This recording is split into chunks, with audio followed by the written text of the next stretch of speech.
Ootori, an inquisitor, was being disqualified and ordered to join Antimagic Academy's 35th Platoon by Sogdestu Ootori, the Antimagic Academy's principal, president of the Inquisition. The reason for her disqualification is because she abandoned her mission of witch hunting. However, Ootori did not believe she did a mistake in that mission, which prompted the principal to ask her about the mission of an inquisitor, which she replied that to protect the people from magical threats and destroy the witches and wizards. She was corrected by the principal, who explained that the job of an inquisitor is to arrest the witches and seize sorcerous artifacts, so killing or destroying them is not the objective. The principal added that the witch-hunting war has been going on for 150 years, and the era of trying to wipe out witches indiscriminately is over. So when they destroyed the witches, false accusations became rampant, and not all witches are villains, so they had to stop the killing of witches. However, due to her acts of killing the witches and wizards, she was nicknamed the Crimson Princess Calamity. The principal then told her that if she can show some remorse, then she may be restored to her original position, to which she requested that the honor of investigating the corpse collecting should be hers. The principal did not agree to that, as she would not be allowed to butt in on any investigation of which the Inquisition is not involved. That's the reason she was asked to join the 35th Test Platoon, the principal's favorite little platoon. Everyone in the platoon is a nutcase to the extent that they have not been able to work together as a platoon, but each of them has an ability. Among them is a candidate for becoming a relic eater. Ootori was shocked to hear that, and immediately asked about who that is. The principal would not reveal that. Ootori grumbly left the office as the principal told her not to show anyone her Vlad while she is acting as a student. Shortly after Ootori left, a young lady appeared in the principal's office who asked her if she had created a contractee, but realized that she hasn't, to which he told her not to be creating magic haphazardly, as she does not live up to the name Mistletoe. A male student was seen walking along the school walkway with his Japanese sword, to which the other students who saw him began to mock him, said that the sword is useless after it cuts down 2 or 3 people, to which they even nicknamed him as the sword crazy guy, Takeru Kusanagi.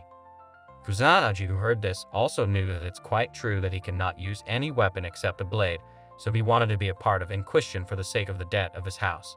He reached the office of the 35th Platoon. He entered after he knocked, only to see one of the members dressed in a bunny outfit, who was embarrassed to have Kusanagi see her. However, she immediately lost it all when she saw that Kusanagi was even crying, to which she asked why he is the one crying when it's supposed to be her. Her name is Usagi Saionji, while the other female member is Ikaruga Suginami. Suginami had already taken photos of the duo while they were talking, to which Usagi immediately chased after Suginami to take the camera. Later, they had a meeting about the fact that they haven't solved a single case since when they enrolled, meaning that they hadn't gained a single point, while they were supposed to gain 200 points within half a year.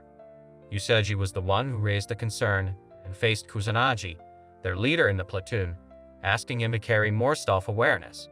However, Kusanagi replied that he is not suited to be a leader as everyone else is missing, so he doesn't see the point. Meanwhile, Suginami, who was silently observing the duo, then pointed out how Usagi sees it, which is that Kusanagi is running around in circles and that she wants Kusanagi to try his hardest. From the way Usagi was worried about Kusanagi, made it seem that she has feelings for him, but in an indirect way. Suginami is already aware about that, although she is a mech nut. The principal knocked and came into the office with a stylish appearance, to which Kusanagi was surprised to see him. Meanwhile, Suginami asked why he was here. The principal then said that he was here to give the platoon a little inspection. However, Suginami was not freaked out by his presence. The principal greeted Usagi, to which he looked on to Kusanagi, whom they haven't met face to face since his middle school entrance. The principal then talked about how the platoon might be endangered if 3 dropouts left, so he brought Aoka Ootori, the former witch hunter, and also his daughter-in-law, to join the platoon, asking them to get along. Usagi knew Ootori during middle school. She was an honor student who qualified for the Inquisition in a year and a half. However, Usagi noticed the dark look on Kusanagi, asking why, and got to know that Ootori is a former classmate of Kusanagi. However, Ootori does not remember him. In an unknown location, Suginami is seen as she passed across the information about their current target, which is a sorceress artifact of D rank level, and that they will seize a first edition of a Mukadu Shin, as it's a dangerous artifact capable of mind-damaging magic, including 5 of such tomes in existence. Of those tomes, the other 4 were seized a week ago when a magical artifact smuggling ring was rounded up by the Inquisition, An underling from the group ran off with the remaining tomes, and at exactly 0 o'clock hours that night, it's going to be sold to another organization in an office in that building. Tsubanami asked Kusanagi and Ootori to go in via the building's rear entrance. Kusanagi asked where Tsubanami got the information from, to which she replied that it's information from the top of the current class, 18th Platoon, as she just hacked into their devices. She even edited the files and moved the transaction date off by 1 day. Kusanagi was surprised about this, but Usagi told him through the earphone that it's too late to turn back now, so they can only move on with the mission. Usagi, who is already in her sniping position, updates the team about the situation, stating that there are 2 people in a 7th floor office. Usagi wanted to attack, but she was asked by Kusanagi to wait until they gave the signal. Ootori and Kusanagi headed over to the 7th floor and found an enemy standing by the office entrance, so he asked Ootori to use the fire escape to go across by using the floor below. He then instructs Usagi to snipe the 2 in the office 3 seconds after the signal, and Kusanagi will proceed to grab the attention of the lookout after the signal, while Ootori will shoot the lookout from behind. While Kusanagi was still waiting for the signal, he overheard some discussion through the walls who were talking about the Mukadu Shin, to which the Ootori and Usagi were already in position to attack. Kusanagi gave the signal, to which everyone got into action. Kusanagi dealt with the enemy at the front door, while Usagi dealt with her targets. Ootori then eliminated the enemy, and Kusanagi was distracted. Usagi was feeling herself after dealing with the targets, asking if Kusanagi saw that. Kusanagi burst the door open only to discover that Usagi took out 2 security guards in the building on the opposite side. Meanwhile, he is being surrounded by a group of thugs in the room he burst open. He is in a tight spot at the moment. Kusanagi was shocked when he saw a dragoon, to which the underling who wanted to sell the tomes escaped through the window, telling the men to dispose of Kusanagi. However, they liked, to which she jumped out without minding the height. The leader of the thugs then asked Kusanagi to drop his baiting, as he already knew that he is not an official inquisitor, including the fact that he is in a test platoon. The leader then asked Kusanagi if he is a student of the Antimagic Academy. He did not reply. He then whispered to Ootori not to come in, who was hiding just outside the door. Kusanagi immediately thought about the whole situation and decided to pretend that he just got lost on his way home from school. However, the men did not buy the lie. Seeing that the situation is not going well, he wanted to make a move with his katana, which the enemies saw and mocked him. This mockery and all made him recall the exact same thing that happened to him back when he was a kid. He was so enraged that he was about to lose himself in rage. Tsubanami immediately talked to him through comms, asking him to buy time while she called the knights for reinforcement. This made him calm down a little bit. 2 years ago, he had a death match with Ootori, to which he lost. His sword lost to a gun. The enemy's leader then taunts Kusanagi, saying there is no way he can win with his sword against guns or magic, even calling him a scrap iron loser. Tsubanami decided to give in, seeing that there's no way she can caution Kusanagi, so she asked him to do whatever he likes. The enemy's leader blasted a shot at Kusanagi, who recalled how he was so desperate to win when he was a kid that he was told to protect his brain, which is the most important. Before the bullet hit him, he was able to use a sword to split the bullet into half. He then told the enemies to get themselves prepared, since they called him an iron scrap loser. They were shocked to see that he retaliated to the attacks, to which the leader fired another round of shots, but Kusanagi defended with his blade. The starting point of the Kusanagi Shinryu was passed to the Kusanagi swordplay variant, Morohayu. It was created to kill the labeled demons. It's an aberrant blade, Sumatu. The effects temporarily cancels the brain's limiter and accelerates its processing power, but the body can't keep up with the brain at its fullest. If this technique is used often, flesh will tear and bones will be crushed, to which the physical body will succumb to a tremendous burden.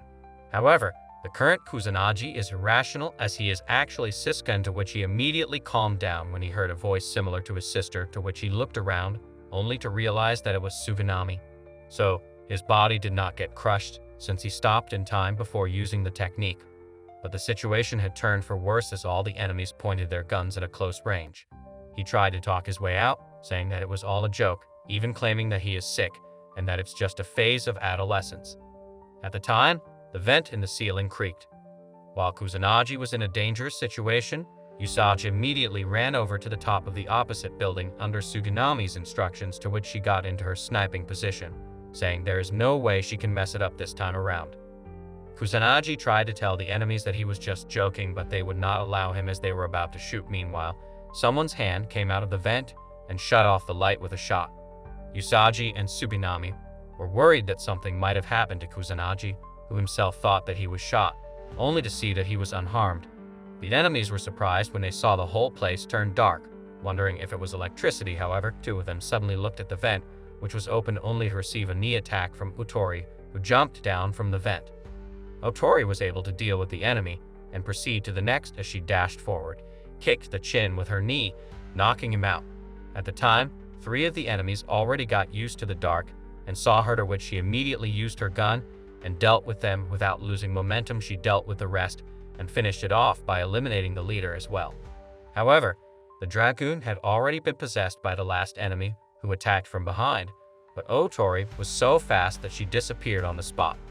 The dragoon looked around and spotted her, to which he released a barrage of shots at her, but she ran all over the place, dodging the bullets, and then slid underneath the dragoon, which cannot go lower due to its body.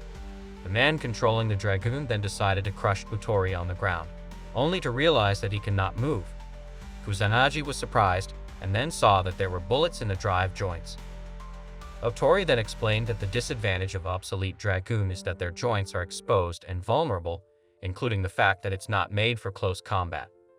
Kusanagi was amazed that Ootori could manage all that during the middle of a real combat. Meanwhile, the dragoon's controller was desperately trying to move, but he couldn't. Ootori blasts open the dragoon and shoots the controller in the shoulder, saying this is what happens when amateurs handle the dragoons. Also, whether it's an obsolete piece of junk or not, it's against the law to operate a dragoon without approval. But the dragoon's controller did not show any remorse, even cursed Ootori, who then said that when fighting against a dragoon, one is permitted to shoot to kill at will. But the dragoon's controller is not afraid, claiming that Ootori does not dare to shoot him, adding that he had killed kids who were in front of him. This affected Ootori, who later shot him in the kneecap to torture the man, who began to beg for his life as he realized that Ootori is serious. Kusanagi tried to talk to Ootori not to go too far, but she has already made up her mind, saying that she would exterminate all of them, including the witches. Ootori made up her mind to exterminate everyone, including the witches, driven by a deep-seated determination to eliminate what she perceived as a grave threat. As she prepared to shoot the killing shot, Kusanagi saw the fire in her eyes and realized the imminent danger. He immediately used his technique, Sumatu, to instantly appear in between the duo, using his incredible speed to move her gun away from its target. This sudden intervention caused them to end up in an awkward position, their bodies tangled as Ootori's momentum was redirected. This enraged Ootori, who in her fury, wanted to shoot Kusanagi out of sheer rage. Her finger tightened on the trigger, but before she could pull it, Kusanagi felt a sharp pain at the back of his head. He had been nicked by a tranquilizer dart, expertly sniped by Usagi from a distance. Usagi, who had thought she had hit the enemy this time, was shocked to realize it was Kusanagi she had accidentally struck. As the tranquilizer took full effect, Kusanagi fell asleep right away in Ootori's arms. His body went limp before he fell asleep. Ootori was taken off guard and had a hard time supporting his weight. For a moment, her anger turned to worry. At the same time, a shadowy figure walked steadily through a poorly lit alley on the other side of the city. It was an employee who was known for selling illegal books. She said under her breath that she didn't like the city, and the stifling air made it clear in every step she took. Her name was Marinakai. Although Marinakai went into a run-down building, the smell inside hit her right away. A bad mix of chemicals and rot. She made a face but kept going. Her job wasn't done yet. As she went deeper into the building, a guy with a machi came out of the shadows. His clothes were stained with blood. His grim look matched the violent nature of his work. He quickly looked at Marinakai and noticed that she was late. This made him think of a recent school platoon incursion, which made him think that there might be other informants in their network. Marinakai was determined to leave no sign of the cult behind, even though they knew how dangerous their secret activities were. However, Marinakai had been working with this cult for about a year now, to which the man asked if she is used to it. However, she is not working with them because she wants to. However, she is a daughter of a senior in the cult, but she still finds bloody things cruel. Marinakai did not say anything in reply as she dropped a store bag in which the man saw that she brought him the convenience store box lunch which he so much loves, quite evident in his expression. He began to eat it right away. Marinakai then brought out a fragment, which the man checked and discovered that it hasn't been subjected to any magical power or scientific processing. It's just scrap metal. However, he realized that Marinikai does not know its true worth, so he explained clearly that it's a fragment that great people from the magical legacy used long ago, meaning that it's a weapon which can be used to fight the hero. Marinikai was shocked when she heard this, and then asked if he really intended to invoke something like that. He then added that it was because she brought the fragment that their power is adequate, and the guy who finished up before was the last. She looked at the dark entrance into a room and heard some slurping noise of something eating, to which she asked how many people the man killed, who replied that it's roughly 50, and that they need fresh meat to operate well. The cops came and arrested the thugs. While this was going on, Ootori and Kusanagi were still inside. Kusanagi was still sleeping from the tranquilizer. Ootori was shocked to find out that Kusanagi was dreaming while he slept. She thought it wasn't useful outside of close fighting, and that he couldn't lead. But she found out that he goes crazy the same way she does. She remembered how Kusanagi put his own life at risk to stop her from doing what she wanted to do. He's the first guy who's ever done that for her, and she looked at him with love. But all of a sudden, she thought someone was looking at them. When she looked out the window, she saw a strange girl with a chain around her neck looking at Kusanagi and calling his name. As Ootori walked down the school hallway, people paid attention and showed respect for her. It amazed all the students who saw her that she could find and rescue 3D rank magical items by herself in just 1 week. There were a lot of people who had never seen a real witch hunter before. Everyone who saw her looked at her with wide eyes filled with awe and respect. As she walked down the hall, students whispered. Some stopped in their tracks to watch her, but they couldn't get rid of the thought. Why had she joined the 35th Platoon? There were many rumors about the 35th Platoon. It was thought to be so bad that they needed to call in an expert to save them. A lot of people thought that Ootori was too skilled and unique to be with such a dull group. Soon after, Kusanagi and the other soldiers in his platoon also walked through the hallway. The mood changed in a big way. Their faces were filled with disdain and scorn as the students stared at them. Someone in the class even said under their breath that the 35th Platoon was cursed. The platoon later met in their building for a meeting, to which Usagi started off by banging on the table, asking why Ootori kept them out of the investigation and if she came to the platoon to gather magical artifacts at her own whims by herself. Ootori felt that was fine, since other members can all earn the precious promotion points they wanted without doing anything, to which Usagi refused, but Ootori replied that she will continue her way of doing things while others can take action as they please. Usagi felt so insulted that she was red in the face. Tsubanami then asked her to stop the rants. It won't make a difference no matter what Usagi says, as Ootori only cares about her own objective. After that, Ootori confronted them and made it abundantly clear that none of them are obligated to perform any actions for their benefit. She went on to say that if they were to search for magical artifacts belonging to organizations and cults using their capabilities, they would all perish without a doubt. Furthermore, she stated that if she were to carry out the mission by herself, the chances of success and survival would be significantly higher. Ootori began by beginning with Usagi's weakness, which is that she has a fatal flaw in her sniping ability. After all, a sniper is frequently the cornerstone of a mission, and the vanguard operates in enemy territory counting on her cover. However, because of Usagi's lethal stage fright, she ended up shooting her ally by mistake. Usagi asked Ootori for the reason. The fact that Usagi does not carry a rifle is even more favorable, according to Ootori, who stated that she cannot trust her back to someone like that. When Usagi heard these honest remarks, she immediately burst into tears. After that, Ootori confronted Tsubanami and stated that she acknowledged her ability to perform maintenance and that it is truly remarkable. However, she did not want Tsubanami to tamper with her firearms. This is due to the fact that the test platoons are not permitted to use materials that are not provided by the alchemical, which means that they are unable to use products obtained through illegal channels. After that, she proceeded to discuss Kusanagi, requesting that he refrain from continuing to lead the group. She explained that it is the responsibility of the leader to communicate orders, just as she had just done. However, given that he did not do that, it is clear that he is not a good leader. But to her astonishment, Kusanagi readily agrees with a smile, which causes her to become upset and shove him against the wall. She told him that he is not deserving of the post of Inquisitor, and that she had heard about his motivation for applying from the principal, which was that he wants the position for the money. She proceeded to ask him if he has any sense of guilt. and she stated that the Inquisition is deteriorating as a result of individuals such as himself. As a result, Kusanagi became upset, and he inquired as to whether or not Ootori knew anything about him or any other individuals. After that, Tsubanami inquires of her whether or not she possesses any rights to speak to them in such a manner, including the statements that she makes on Kusanagi's lack of qualifications. In the meantime, Ootori returned to the academy because her qualifications had been taken away from her. In addition, she is known as the Crimson Princess Calamity due to the fact that she had slain suspects on her own without being given any orders, thus turning the scene into a sea of blood like a plague. Ootori then said that she won't deny the things said about her and she won't take back what she said about the platoon.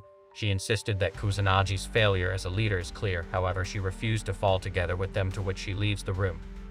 Tsubanami noticed that Ootori was quite a bit prickly in her opposition to him, to which Kusanagi remembered the awkward position. Tsubanami then continued that the extent of Ootori's reaction to the criminals and witches was extraordinary. The hatred she carries is obvious. Meanwhile, Usagi explained that Ootori needs friends as she is always alone, but she is not honest with herself, and her lack of tact makes it impossible, although she does have an attachment to Kusanagi. But then, Kusanagi and Tsubanami felt that Usagi was just talking about herself, including the fact that she is all alone by herself in middle school shows that she's friendless. Usagi felt so enraged that she began to chase Tsubanami around, who analyzed her life in such detail. Kusanagi thought about what Ootori had said earlier and realized that she is indeed correct, so he thought of a way to be friends with her, to which the three then decided to spy on Ootori, who went for lunch and bought anpan with milk. They discovered that this was her favorite, so they made a welcoming banner, and Usagi then baked sweet bean paste and cream cake, which Ootori likes. Shortly after, they heard a knock, to which they got ready. However, they were shocked when they saw Ootori come in, covered in wounds. In response to Ootori's inquiry about what they were doing, they stated that they intended to throw a party to celebrate her arrival. When Kusanagi noticed that she was in discomfort, he inquired as to where she had received such a wound. She made a dismissive statement, claiming that it was nothing more than a small annoyance. Nonetheless, he did not trust her. After noticing that he was concerned about the situation, Kusanagi made the decision to investigate it further and said that as a member of the platoon, it was his duty to look out for her health and safety. Due to the fact that they witnessed his tenacity, the other two members grudgingly consented to let him go after her. He quickly raced after her and had to grasp her arm in order to get her to stop. He then requested her to show him the injury since it requires care. She tried to refuse, but he reiterated that she is a member of his platoon and that this is an order from him as her leader, so Ootori eventually agreed to show him the damage. The wounds that Ootori had sustained were carefully cleaned and bandaged by Kusanagi, who attended to them outside of the classroom. She made an effort to bear the agony by clenching her teeth, but it was obvious that she was having a hard time doing so. As soon as Kusanagi became aware of her distress, she gently urged her to let out a cry if it was painful. As he worked, he observed the severity of her injuries and wondered where she had been to get such wounds. Ootori hesitated but eventually revealed that it was related to the unresolved case of Mukadu-shin. She explained that there were numerous enigmatic points about the men they encountered, as they were too well armed for members of an ordinary mafia. Kusanagi, concerned and curious, considered the implications of her findings. Ootori had not been able to uncover substantial information about the person they were dealing with, but she had discovered that their transaction involved trading sorcerer's artifact fragments. Kusanagi felt that fragments should be worthless, considering them insignificant. However, Ootori informed him that there are people who would pay top dollar for items like that. She explained that when it comes to such transactions, the other party is unlikely to be just a collector or trading firm. The reason this group was gathering fragments might be to renew them. She added that these people are members of a magical association, a phantom order called Valhalla. Kusanagi was taken aback and startled to learn that such an organization was still active in the present era.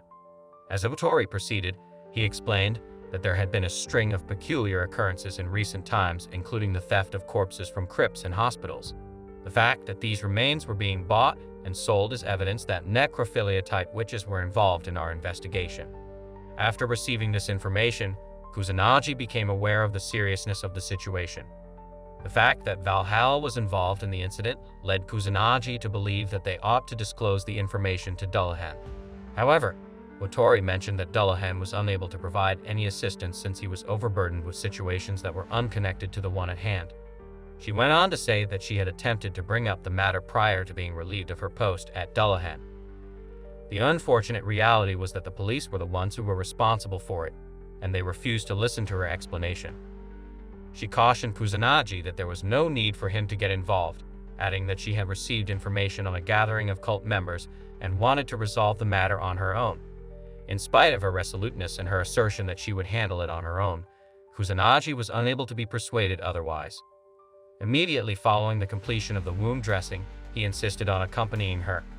The duo headed over to the place the informant mentioned, which was supposed to be where the cult members gathered.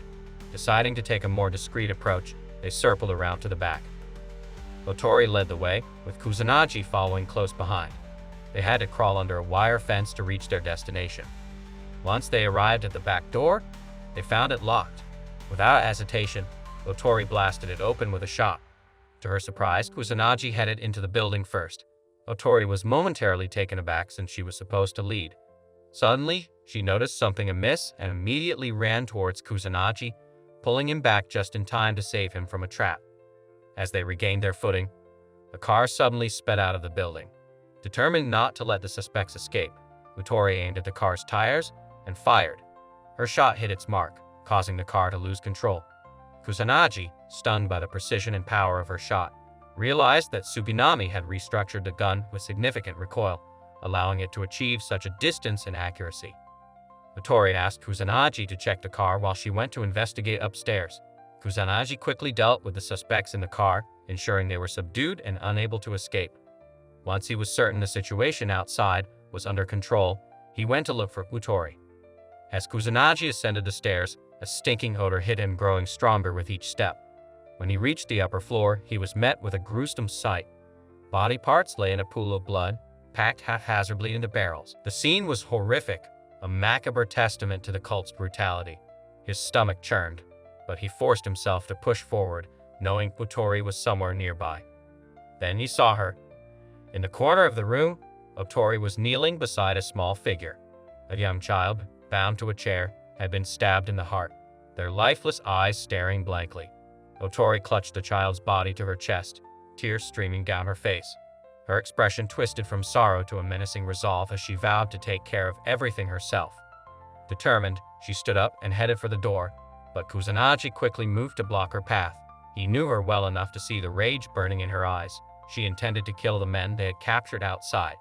"Get out of my way," she shouted, her voice trembling with fury. Kusanagi stood firm. "No," he said, his tone resolute. "If you do this, you'll be disqualified from the Inquisition and get booted out of the academy. You join to protect people, to prevent more victims."